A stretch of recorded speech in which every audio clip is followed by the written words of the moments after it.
story that whispers to the softest part of us, about a man the world feared and the nurse who quietly saw the man behind the mask. No drama, no big speeches, just a bowl of soup, a porch light, and the kind of love that stays. Let's dive in. Julian Hart was a name that sent shivers through the publishing world, not because he was friendly or fair, but because he was feared. After surviving a high-profile private jet crash that made national headlines, he was admitted to New York's most elite private hospital, the kind where silence is paid for and kindness is often mistaken for weakness. His hospital room didn't look like a place for recovery. It looked more like a high-end penthouse. Oak-paneled walls, marble floors, fresh flowers replaced every morning. Everything in perfect order, except for the man at the center of it all, angry, frustrated, and quietly broken in places no scan could detect. 5 nurses had already been dismissed within 10 days.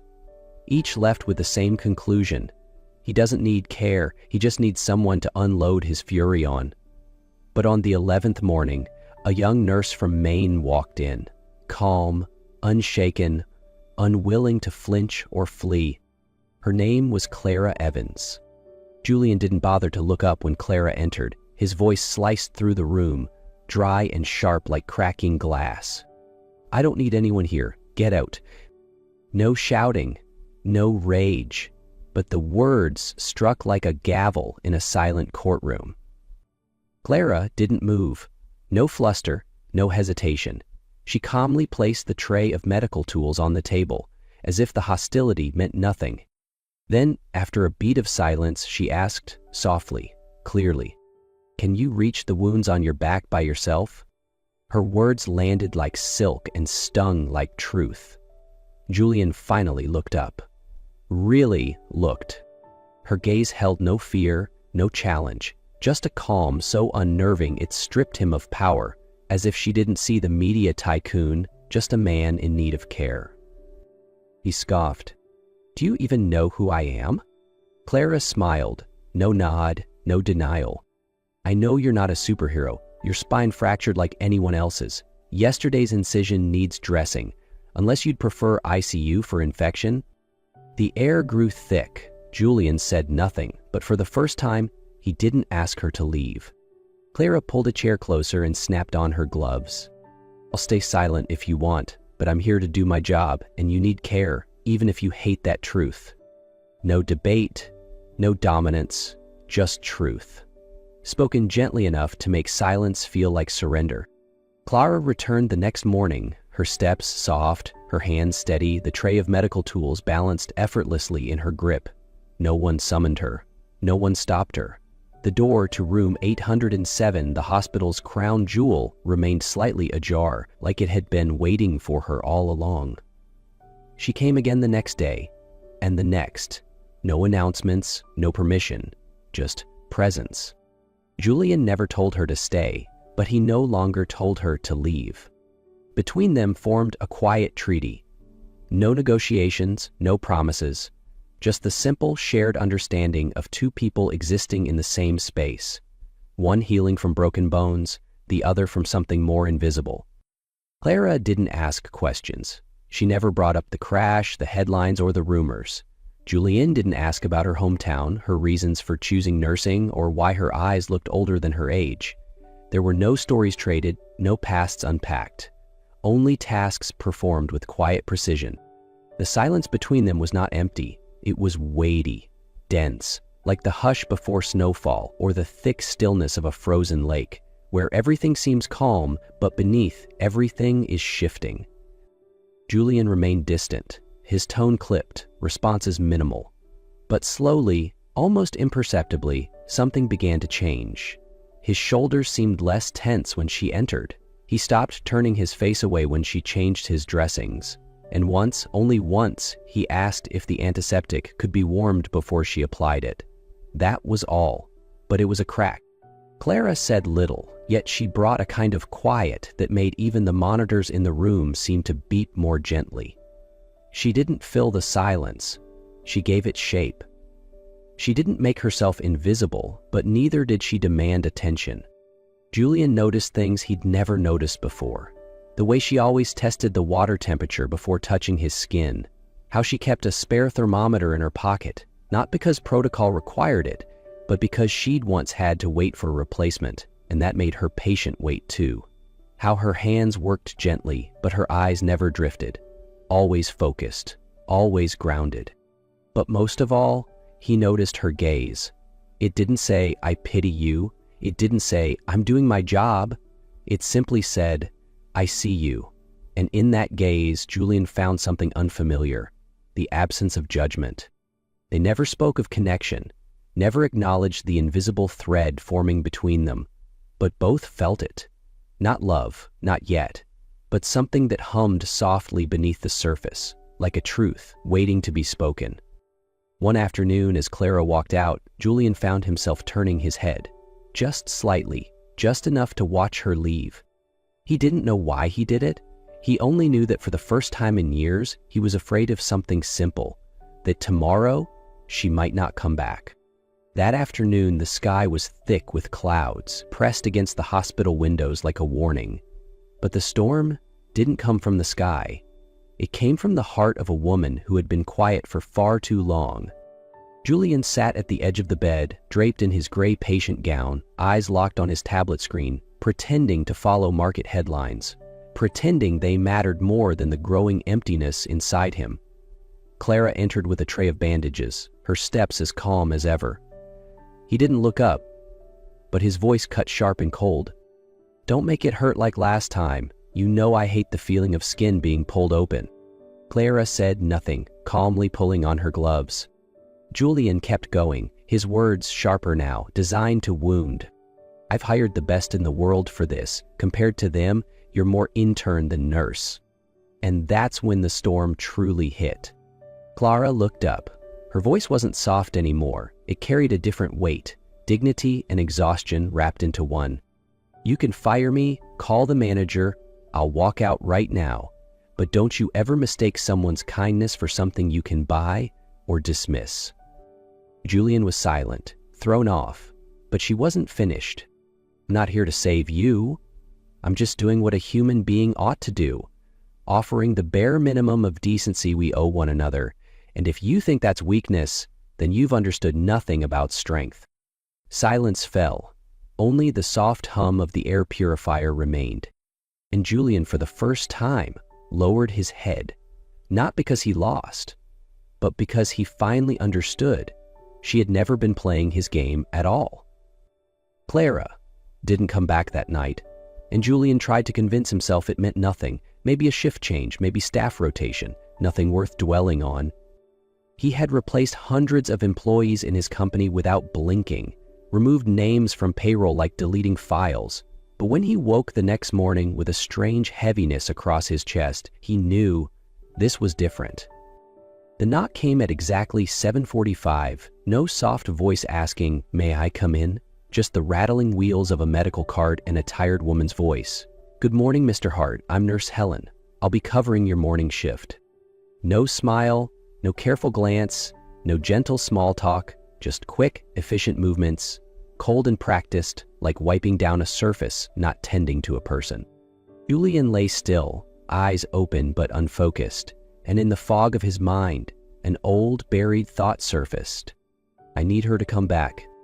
Helen removed his bandages with precision. There was no pain, no mistakes, but something was missing, not skill, not accuracy, presence. Clara didn't just change dressings. She left behind something that lingered. The feeling of being seen. When Helen closed the door behind her, the room returned to its default state, clean, bright, lifeless. And Julian realized something he'd never allowed himself to believe before. Not everyone is replaceable. And she was the one person he couldn't afford to lose. Julian couldn't sit still, not from pain, but from the growing ache of absence. He reached for the hospital phone, and for the first time, his voice didn't issue an order. It carried a plea. "I'd like to see Nurse Clara Evans." There was a pause on the other end. "I'm sorry. Miss Evans has been reassigned to general care. She's no longer on VIP duty." Julian closed his eyes and sighed, not in anger, but in quiet defeat. Then, more softly than ever before, "I'm requesting her, not for convenience, not for protocol. I need her." Later that afternoon, the medical supervisor entered his room with a shift reassignment form. Under reason were checkboxes: expertise, rapport, patient morale. Julian left them all blank. He picked up the pen and wrote by hand at the bottom, "Because she's the only one who never treated me like a failed investment." At 4:30 p.m., Clara received a folded note from admin. No envelope, no explanation, just room 807.5 p.m. Julian. At 5, she stepped in, unsure what to expect, but there he was, still in his hospital bed.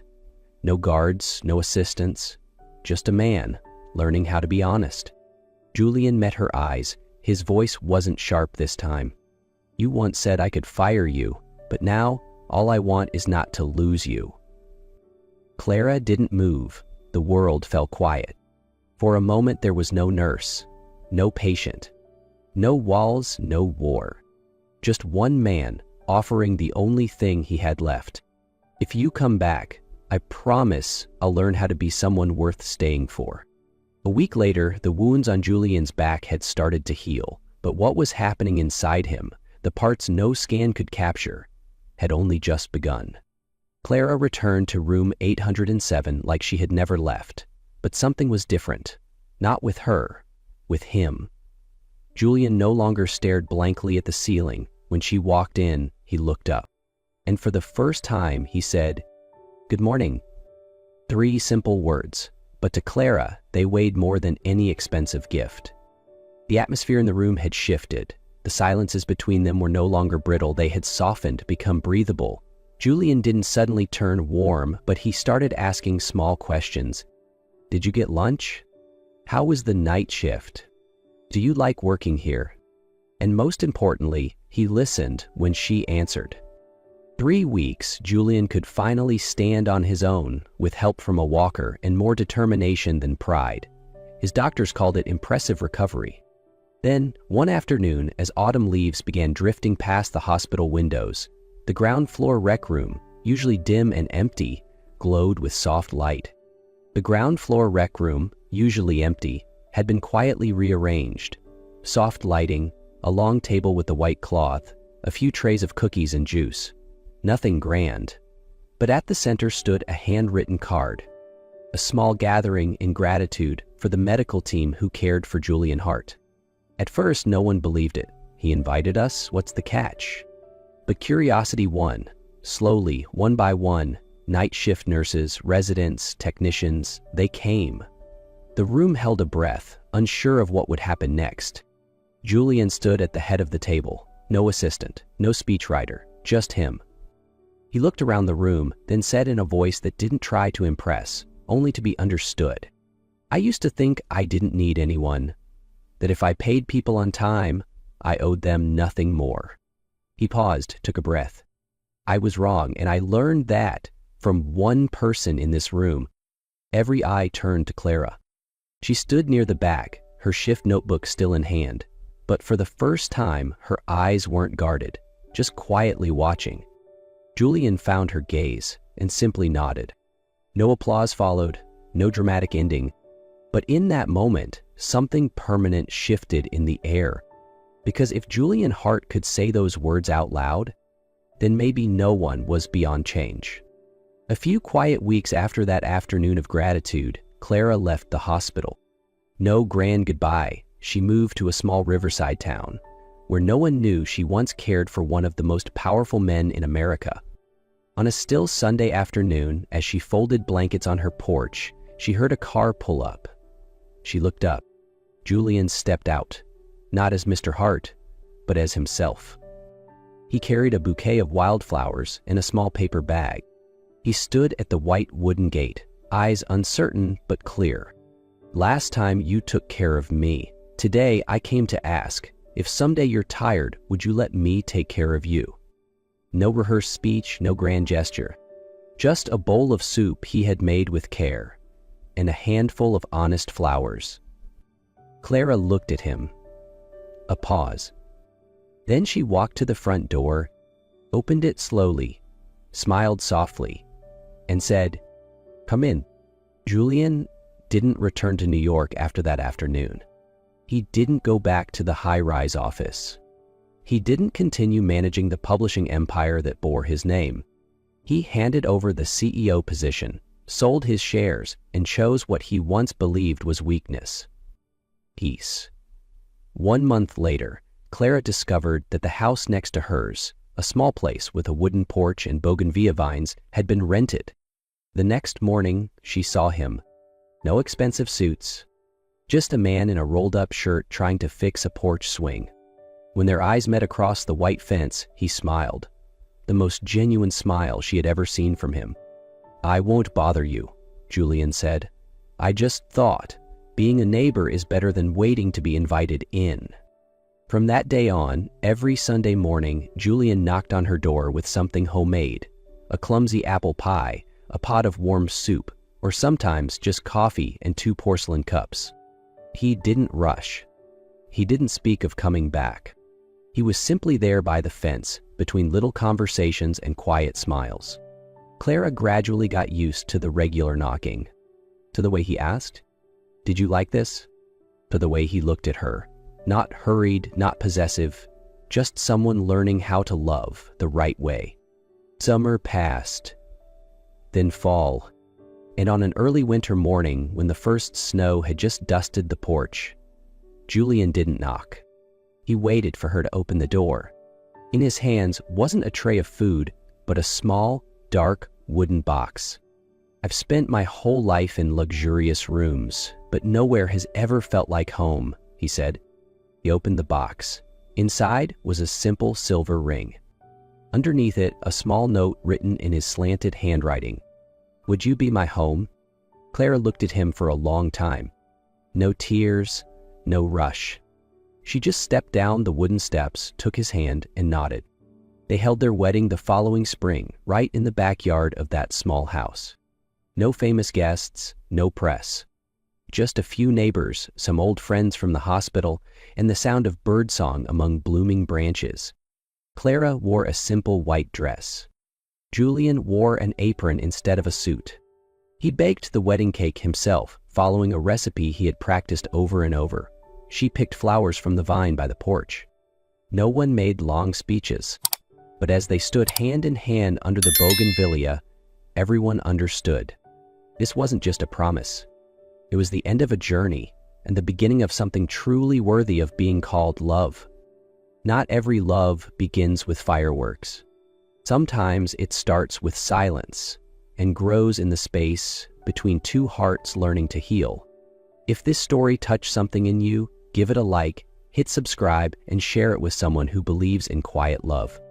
Until next time, stay gentle, stay hopeful, and keep choosing love.